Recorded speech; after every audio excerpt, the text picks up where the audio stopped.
The morning rush at Miller's diner had barely begun when the golden bell above the door jingled, announcing the arrival of a man who made even the toughest employees tense. Mr. Grayson, the town's notoriously rude millionaire, stepped inside with an air of cold superiority. His perfectly tailored suit and polished shoes stood out in the humble diner, but it was his icy eyes and sharp demeanor that truly froze the room. Everyone knew his reputation: impossible to please, quick to criticize, and incapable of kindness. Waitresses dreaded his visits. None lasted more than a shift after serving him, worn down by his constant complaints and complete lack of gratitude. That morning, the task of serving him fell to Emma, the diner's newest waitress. She had only been working there for a week, and unlike others, she didn't shrink away from the challenge. Just a few months pregnant, she carried herself with quiet strength, though every step she took seemed measured, protective of the little life growing inside her. She smoothed her apron, steadied her breath, and walked toward his booth. Mr. Grayson didn't even look up when she greeted him. He ordered in a clipped tone, not bothering with pleasantries. The air between them felt heavy, but Emma didn't let it shake her. She listened carefully, repeated his order back with a polite smile, and went to work. There was no eye roll, no muttered complaint, just a calm, steady presence. Across the diner, a few regulars watched curiously. They'd seen newcomers try to handle Mr. Grayson before, only to leave in frustration. But Emma seemed different. There was no fear in her eyes, only quiet determination. She wasn't there to win his approval, she was there to do her job with dignity, no matter how difficult the customer. Mr. Grayson barely took a sip of his coffee before setting it down with a scowl, muttering that it was too bitter.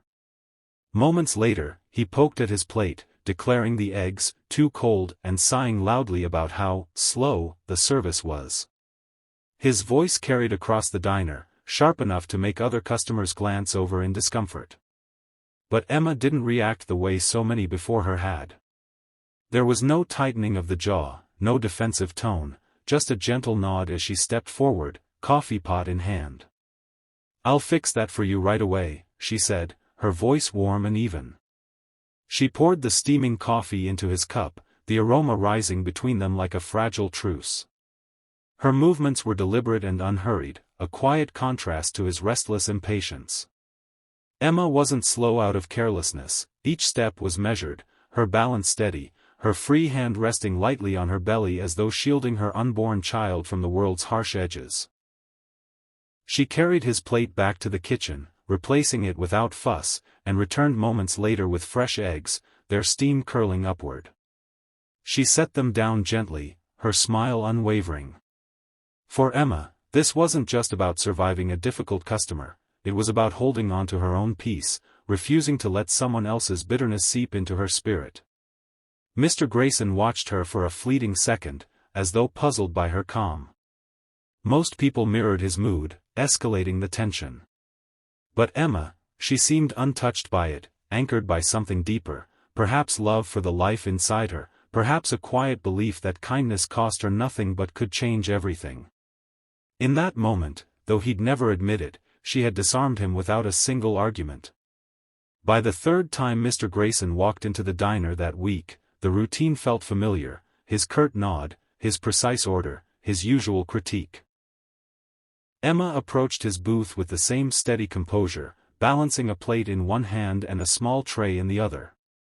But as she leaned forward to slide his meal across the table, a sudden jolt of pain shot through her lower back.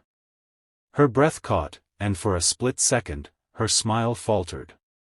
It was subtle, but Mr. Grayson saw it. His fork, halfway to his plate, paused in midair. For the first time since she'd met him, there was no complaint on his lips, only a question, quiet and almost uncertain. "Are you, all right?" The word seemed to surprise even him. Emma straightened slowly, pressing a hand to her side, then gave a faint smile. "Just pregnancy aches," she said, her tone light, as though it were nothing more than a passing inconvenience. "Nothing I can't handle." She didn't explain further, didn't sigh for sympathy, and didn't slow her steps as she moved to check on another table. Mr. Grayson watched her walk away, something unfamiliar tugging at the edges of his thoughts. He'd dealt with countless people over the years, and most would have seized the moment to vent or demand understanding. But Emma carried her burden quietly, not as a badge of suffering but as part of life she had already accepted with grace. For reasons he couldn't quite name, he found himself replaying that moment, the way she brushed off the pain with a smile, the way her eyes still held warmth despite exhaustion. It was the first crack in the wall he had built around himself, and it unsettled him more than he expected. It was a quiet afternoon in the diner, the hum of the coffee machine and the faint clatter of dishes filling the air. Mr. Grayson sat in his usual booth, pretending to read the newspaper while his ears caught fragments of a conversation drifting from the kitchen. Emma's voice was low but clear enough for him to hear. She was speaking to the cook, her words steady, without a trace of complaint. "I'm saving every penny for the baby," she said. "Gas is just too expensive right now, so I've been walking an hour each way. It's not so bad, gives me time to think." Mr. Grayson stared at his untouched coffee. An hour's walk, every day, on top of long shifts, while pregnant. The image unsettled him, not out of pity, but because it was a strength he didn't often see. It was the kind of resilience that asked for nothing, yet deserved everything. The next morning, Emma arrived at the diner to find his booth empty, though it was clear he had been there. On the table sat a plain white envelope with her name written in neat, bold letters. She hesitated, glancing around, then opened it. Inside was a check for $50,000, more than she could have imagined holding in her hands.